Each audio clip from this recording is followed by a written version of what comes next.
Okay, here we go again. It's time to cook. Time to cook, and today I am going to cook Insalata Russa because I can prepare it way in advance. And also while the kitchen is still cool because we are in the middle of summer. So I'm going to start with the chicken first because I also have vegetarian with Sarah here, and I already start the preparations.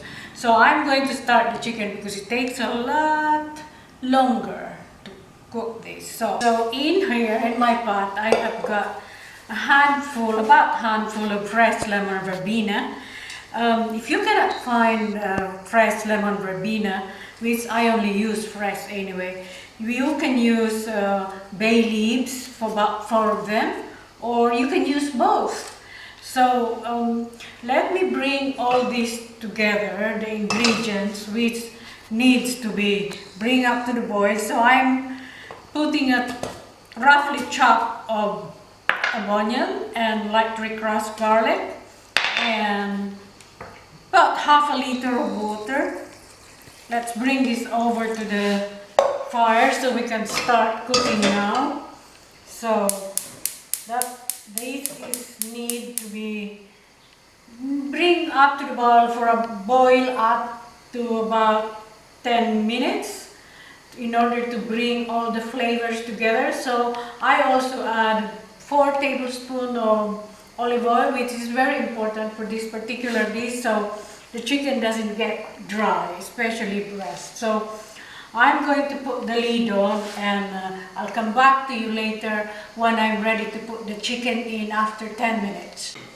For the vegetarian, I have yellow or red lentils here.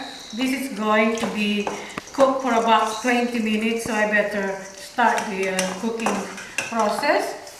This will be sauce and mixed also for the vegetarian, and let's start cooking here. So while I'm preparing the rest of the vegetarian Insalata Russa, which I'm going to tell you later what Insalata Russa is.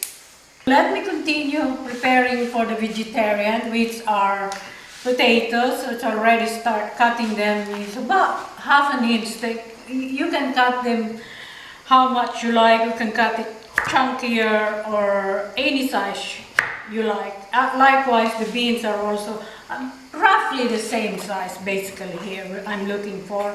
So let me just do this. Okay, so in goes to the pan as well. So they're all cooked at the same time. So after the 10 minutes, been boiling for 10 minutes, I am putting the chicken, leaving it there. This is 2 chicken breasts weighing about 150 to 200 grams each. So this is the very important bit here, how to poach chicken without getting dry, and it will keep its moist inside. So put the chicken into poaching liquid for 5 minutes. So the very important bit here is, Somebody leave bit me you. alone. Somebody bit you. So after 2 minutes, turn it over, flip it over if you like, and flip it over. So that's why I mentioned the size and the weight of the chicken. Then the chicken. So put the lid on again and leave it there for 2 to 3 minutes again, but the whole cooking time, it should be 5 minutes. So after 5 minutes, they are still in poaching liquid. So I'm going to switch on the heat and leave the chicken into poaching liquid for another 10 minutes. But it's off the heat, and then I will take it off and put it in a bowl or in a plate and leave it to cool, and I'll see you later. This is for the vegetarian. It's already done and cut and cooked. I'm going to put 2 tablespoons of cooked red lentils in pesto and water, and make a paste. Make a paste for my salad dressing, not salad dressing, for the dressing of the vegetarian Insalata Russa, because I don't want to put mayonnaise, which is very much part of the ingredient for Insalata Russa. Because this is vegetarian, I decided not to put anything with animal produce. So it's vegan. Well, it is vegan, yes. So I decided to put this the paste of red lentil and olive oil, and I love lentils anyway. It's very delicious, very delicious. So that is my take on vegan. Actually, I can put more. I can put more of lentils. You can put as much as you can. It's part of the dish. So make a paste, or you can add it. Make a paste. You can serve it cold. You can serve it warm. But because it's summer, we want it cold. And also, so here we go. Let's say that's already, yeah, because I like creamy. I like creamy Insalata Russa. Insalata Russa here is covered with mayonnaise. Covered. So that's pretty. That's pretty. It looks very pretty, actually. So you can add herbs. Here I would add tarragon there, or basil. Now it's basil because it's summer. Parsley, because parsley almost year round. So I'm going to season it with salt, and as I always say, I never give you any measurement for salt, because everyone is different. Habanero pepper? You can definitely put chili flakes here. It's entirely up to you. This is the basic. So, and you can, as I said, you can keep it cold. You can keep it cool, serve it warm, or you can do it a night before, way in advance. It's perfect. Recording. Oh, be careful on this one. This little beauty Can't here. see it. Can't see it even. this little beauty here can be very hot, really hot. So be careful how you use it. But you don't have to use habanero. It only happened because we have it in our garden. So This is called the fatal yellow. well, it can be fatal. E fatale. Chop it up very I fine, really- darling. Very fine. I don't want a big chunk. I never ever. Mince it. For my cooking history for different kinds of people for almost 20 years, I have never ever used habanero for them because I don't want to be responsible. We both like spicy. I just took off the chicken from the poaching liquid. You don't throw this away. You can use it for soup or sauces. Sometimes I don't like using, if I don't feel like using mayonnaise, I will reduce down completely, almost nothing. Then that's the one I'm going to use for dressing. So I'm going to cut this chicken into very fine, not very fine, but reasonably small, fine shredded chicken. That's how they do in the area. In fact, most restaurants they have antipasto present all the time, anytime. So this is how I shred my chicken. I cut it into 3. Is that why Insalata Russa is so popular in restaurants? Because you can put it in the fridge and it's ready to go. Well, it's actually lots of work. You may think it's very simple, but it's a lots of work because there's lots of prep like this one. is, for example, But what I'm saying is that once it's done, then you can put it in the fridge and it's ready to serve when somebody wants it without. for restaurant, it's not, for restaurant it's very good for them because, you know, Ready to go. it's not, they're not cooked for you. It's cooked for everybody. So for breast, I cut it into 4.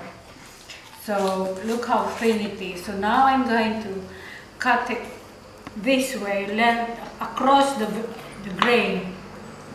Across the grain. So that's basically, I can get small.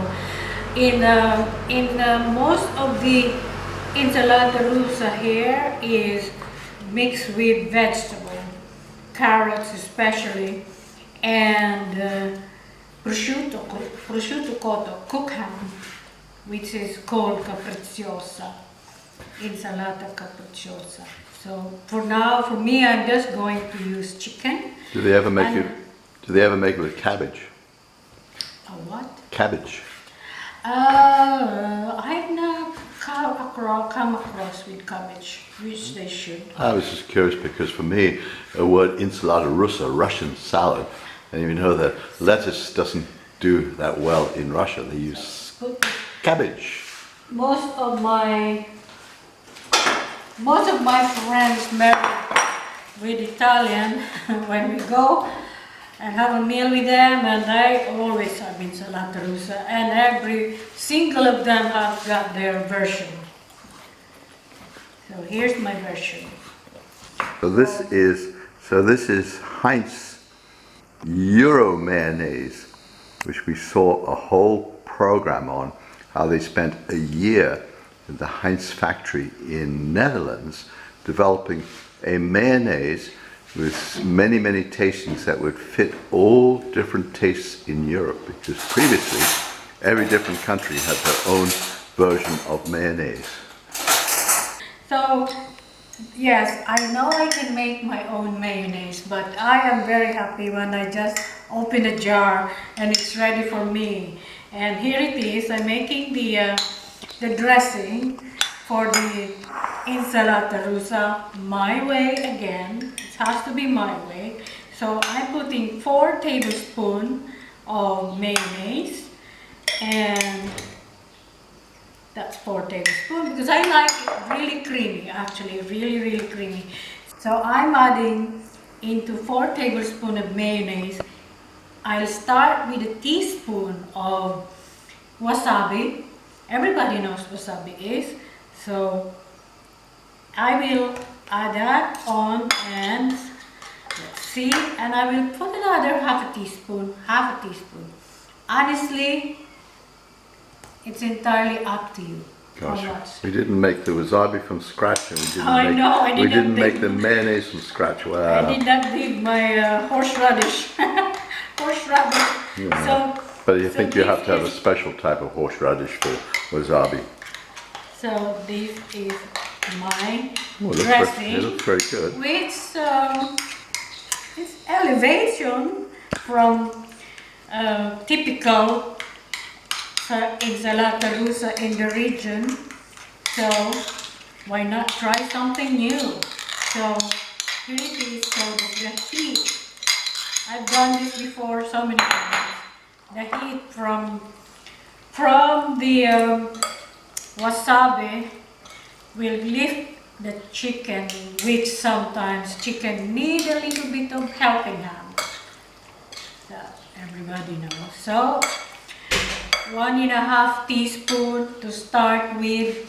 Honestly, you can put more or not. So anyway, I will write down in case you miss. So that's how I like my Insalata Russa, very creamy from the mayo. And of course I can add some herbs there. I like in particular for chicken is tarragon. Tarragon is great for chicken, especially if it's raw, not cooked. It's the best for chicken. So I will taste it. Now I can keep this in the fridge. Let's see.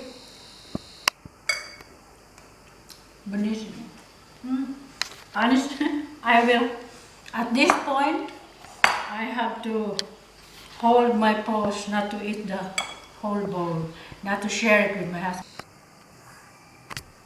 Okay, now look, I'm plating up, so now I can drink wine. Ha! So, I'm plating up.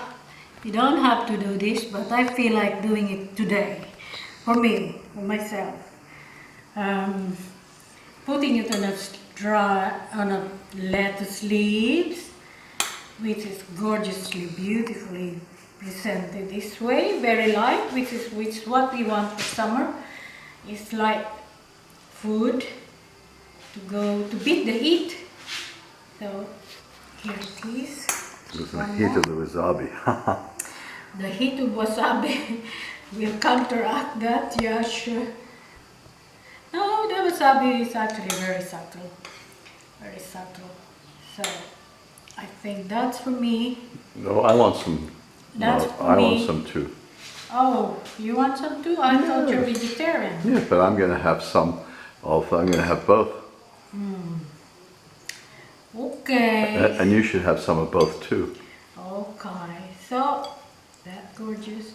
You just pick it up and yum, yum yum. Pick it up with it and with wine. This water. Amore.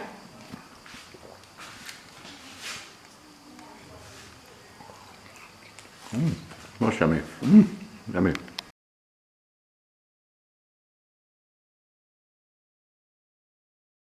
Instead of mayonnaise, it's cooked lentils, which is great. It's also delicious. I have all the measurements, That you told us which about. you can always adjust it for your taste in terms of salt.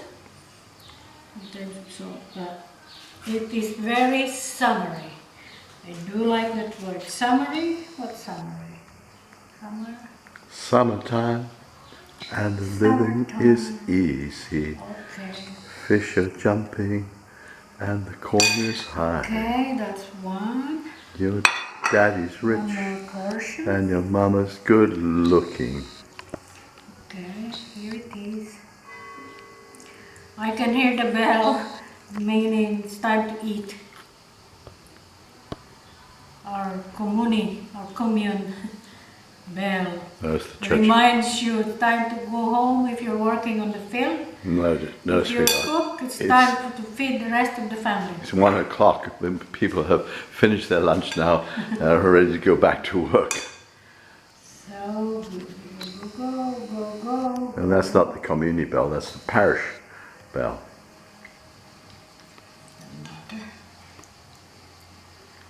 Okay, not pretty, and they're gorgeous. That is my little.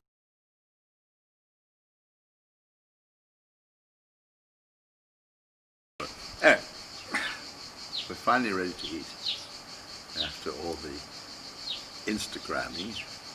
So cheers everybody.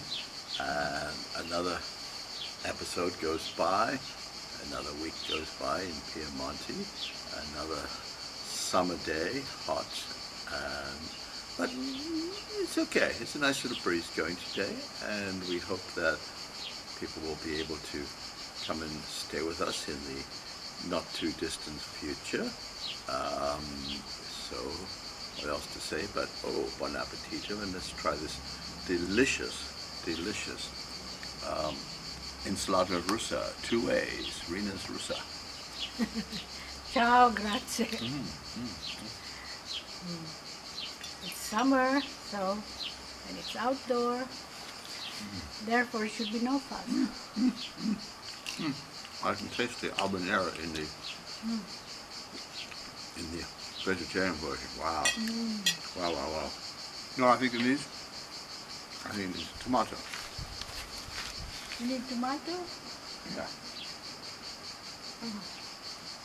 So, we use tomato.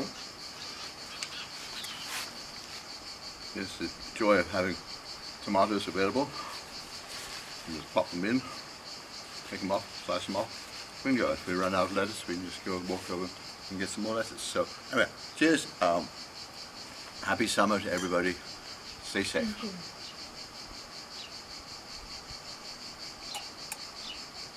Delicious. Oh, let me just have a quick bite of the chicken version.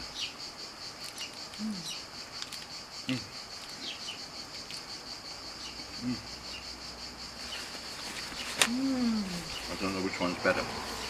They're both absolutely wonderful.